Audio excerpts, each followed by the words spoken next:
accusations of blasphemy and desecration of holy books, and lodging of cases against citizens on those charges, especially against non-Muslims, have not been a rare occurrence in Pakistan.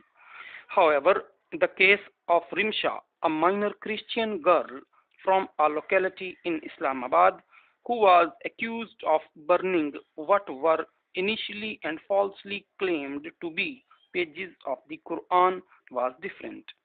This appeared to be a case of such blatant abuse of law that it caused an upheaval in the conscience of the people, and a multitude of them, most of them Muslim, who are second to none in arguing for the sanctity of Islam, lent their voices to the pleas for a fair deal for a minor apparently maltreated on unfounded charges.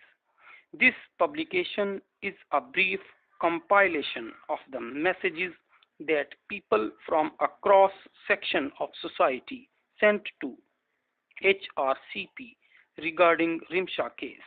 It is not possible to include all the messages here, but those representative of the views shared have been narrated, as have been editorials by mainstream newspapers about the sordid episode.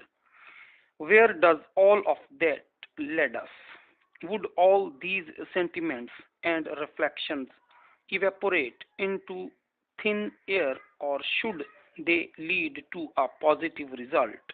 The answer to that lies in how the molders of public opinion and decision makers choose to engage with this recurring issue. On August 23rd, the Human Rights Commission of Pakistan issued an urgent appeal calling for Rimsha's release. In its appeal, HRCP said Rimsha is accused of burning pages of Holy Quran. According to some reports, she was carrying a shopping bag to dispose of used pages when she was stopped by someone who asked her to show what she was carrying. Burnt pages of Holy Quran were allegedly found in the bag. Local clerics were alerted. A charged mob gathered outside Rimsha's house soon after. According to the police, the minor girl has been taken into protective custody for her own safety. Rimsha's family and other Christians have fled from the area in order to save their lives. Full stop.